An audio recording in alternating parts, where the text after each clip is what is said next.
नमस्कार दोस्तों, आज हम बात करेंगे एक ऐसे टॉपिक पर जो भारत के लिए जियोपॉलिटिक्स में एक बड़ी उपलब्धि हो सकती है और वो है यूनाइटेड नेशन सिक्योरिटी काउंसिल में भारत के लिए वीटो पावर। दोस्तों, यूनाइटेड नेशंस एक ऐसा ग्लोबल ऑर्गेनाइजेशन है जो वर्ल्ड पीस और सिक्योरिटी के लिए काम करता है। इसकी सबसे पावरफुल बॉडीज में से एक है यूनाइटेड नेशन सिक्योरिटी काउंसिल यानी UNSC. United nation security council में 5 परमानेंट मेंबर्स हैं जिन्हें एक स्पेशल प्रिविलेज प्राप्त है जिसे हम वीटो पावर कहते हैं। आइए हम समझते हैं वीटो पावर क्या है। यूनाइटेड नेशन सिक्योरिटी काउंसिल में कुल 15 मेंबर्स होते हैं। इनमें 5 परमानेंट और 10 नॉन परमानेंट मेंबर्स होते हैं। ये 5 मेंबर्स हैं अमेरिका, रूस, चीन, फ्रांस और United Kingdom. 10 non permanent members हर 2 साल के लिए चुने जाते हैं। वीटो पावर का मतलब है कोई भी परमानेंट मेंबर किसी भी रिजोल्यूशन को अकेले ही रिजेक्ट कर सकता है, चाहे बाकी सभी कंट्रीज उसके फेवर में क्यों ना हो। फॉर एग्जांपल,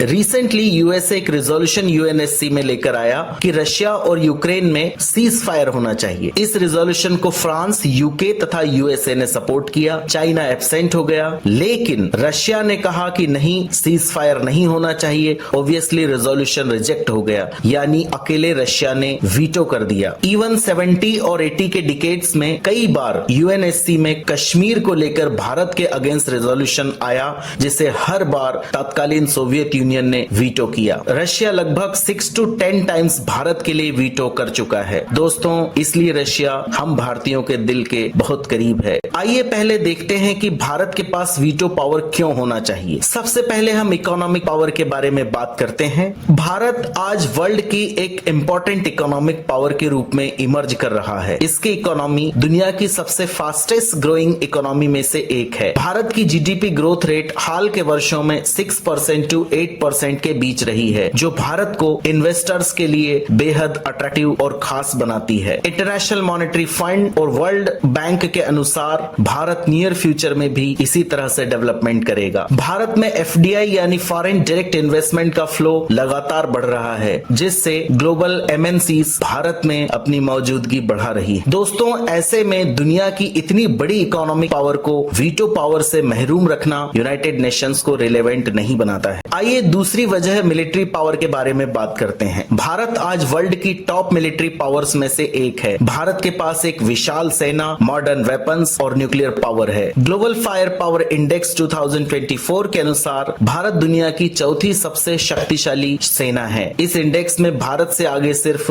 अमेरिका, रशिया और चीन है। दोस्तों, इतनी बड़ी मिलिट्री पावर को दुनिया के डिसीजन मेकिंग से दूर रखना यूएनएससी को अगेन इररिलेवेंट बनाता है। आइए भारत की जियोपॉलिटिक्स में स्थिति के बारे में बात करते हैं। भारत आज जियोपॉलिटिकल सिनेरियो में एक इमर्जिंग पावर है। क्वाड के माध्यम से भारत इंडो पैसिफिक में महत्वपूर्ण बना हुआ है। ब्रिक्स और शंघाई कोऑपरेशन ऑर्गेनाइजेशन के माध्यम से भारत ग्लोबल साउथ का नेतृत्व करता है। अमेरिका, रशिया और यूरोप के साथ बैलेंस बनाकर भारत ने एक ऑटोनॉमस फॉरेन पॉलिसी बनाई है, जो किसी भी बाहरी कंट्री के इन्फ्लुएंस में नहीं है। इन सभी कारणों से भारत को वैश्विक राजनीति यानी जियोपॉलिटिक्स में एक ग्लोबल पावर के रूप में देखा जाता है। दोस्तों, अगेन भारत जैसी उभरती हुई महाशक्ति को वीटो पावर मिलना ही चाहिए। आइए अगले बिंदु डेमोक्रेसी पर बात करते हैं। दोस्तों, भारत निर्विवाद रूप से दुनिया की सबसे बड़ी डेमोक्रेसी है। इसका डेमोक्रेटिक सिस्टम दुनिया के लिए एक मिसाल है। भारत की independent judiciary, fair election process और पॉलिटिकल इंक्लूजन इसे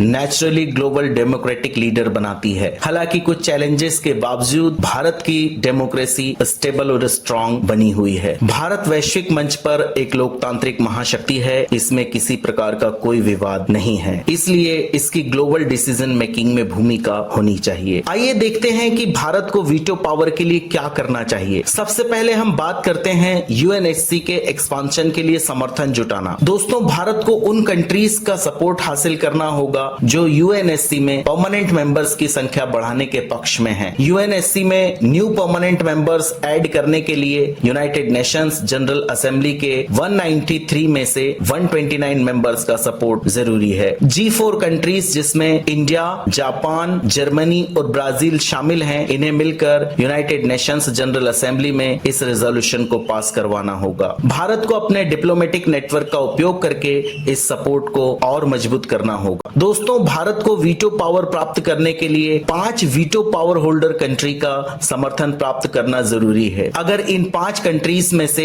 कोई एक भी भारत को वीटो पावर देने के अगेंस्ट वोट करता है तो फिर यह पावर मिलना भारत के लिए लगभग असंभव होगा। आइए एक एक कर हम इन 5 कंट्रीज के बारे में बात करते हैं। सबसे पहले हम चीन के बारे में बात करते हैं। दोस्तों, चीन भारत की परमानेंट मेंबरशिप में सबसे बड़ी बाधा है। मैं तो कहूंगा कि एकमात्र बाधा है, क्योंकि चीन के अलावा बाकी चारों veto power countries almost Bharat की परमानेंट मेंबरशिप को सपोर्ट करते हैं। चीन ने भारत की परमानेंट मेंबरशिप का हमेशा विरोध किया है। भारत को बॉर्डर डिस्प्यूट्स, ट्रेड और ग्लोबल फोरम्स पर चीन को साथ लेने की कोशिश करनी होगी। लाइन ऑफ एक्चुअल कंट्रोल पर शांति बनाए रखने के लिए कोई परमानेंट सोल्यूशन खोजने की जरूरत है। चीन के साथ कॉम्प्रिहेंसिव बॉर्डर एग्रीमेंट की डायरेक्शन में काम करना होगा। भारत को ब्रिक्स जैसे फोरम का उपयोग चीन के साथ विश्वास बहाली के लिए करना चाहिए। भारत को ब्रिक्स के माध्यम से चीन को यह समझाना होगा कि भारत की वीटो पावर से एशिया का रिप्रेजेंटेशन मजबूत होगा और भारत की वीटो पावर चीन के अगेंस्ट नहीं है। भारत को अन्य एशियन कंट्रीज को चीन पर दबाव डालने के लिए प्रेरित करना होगा। आइए अब हम अमेरिकी सपोर्ट के बारे में बात करते हैं। अमेरिका दुनिया की सबसे बड़ी इकोनॉमिक और मिलिट्री पावर है। अमेरिका के पास वीटो पावर है, जिससे वह कभी भी रिजोल्यूशन को वीटो कर सकता है। यूएसए के सपोर्ट से भारत की वैश्विक स्थिति मजबूत होगी और यूएनएससी में परमानेंट मेंबरशिप का दावा और मजबूत होगा। भारत को अमेरिका के साथ क्वाड और G20 जैसे फोरम्स पर सहयोग को और मजबूत करना होगा। यदि भारत अमेरिका का साथ ले लेता है तो यूएनएससी की स्थायी सदस्यता यानी परमानेंट मेंबरशिप की राह आसान हो जाएगी। आइए तीसरी वीटो पावर रशिया के बारे में बात करते हैं। दोस्तों, भारत और रशिया के रिलेशंस डिकेड से बहुत मजबूत रहे हैं। रूस ने कई बार भारत की यूएनएससी की परमानेंट मेंबरशिप के दावे का खुला समर्थन किया है। रूस के समर्थन से भारत के स्थायी सदस्यता का दावा मजबूत हो जाता है। हालांकि रूस का झुकाव चीन की ओर बढ़ा है। भारत को रूस के साथ अपने रिश्ते को बैलेंस रखते हुए अमेरिका तथा अन्य वेस्टर्न कंट्रीज के साथ भी रिलेशंस अच्छे रखने होंगे। आइए अगली वीटो पावर फ्रांस के बारे में बात करते हैं। दोस्तों, फ्रांस भी भारत के लिए वीटो पावर का खुला समर्थन करता है। फ्रांस भारत का यूरोप में सबसे ट्रस्टवर्दी पार्टनर कहा जा सकता है। फ्रांस यूरोपियन यूनियन के भीतर भारत के सपोर्ट को और अधिक मजबूत कर सकता है। फ्रांस भारत का सेकेंड लार्जेस्ट डिफेंस पार्टनर है। भारत ने फ्रांस से राफेल फाइटर जेट परचेस किया है। भारत और फ्रांस ने एयरक्राफ्ट कैरियर के डिजाइन और डेवलपमेंट में भी सहयोग किया है। निश्चित रूप से भारत फ्रांस के समर्थन को कंसिडर कर सकता है। आइए अब हम यूनाइटेड किंगडम के समर्थन के बारे में बात करते हैं। भारत और यूनाइटेड किंगडम के बीच स्ट्रॉन्ग डिप्लोमेटिक संबंध रहे हैं। यूके के पॉलिटिकल लीडर्स समय समय पर भारत की यूएनएससी में वीटो पावर का समर्थन करते रहे हैं। 2015 में British prime minister David Cameron ने भारत की यूएनएससी की परमानेंट मेंबरशिप का समर्थन किया था। 2021 में British prime minister Boris Johnson ने भारत के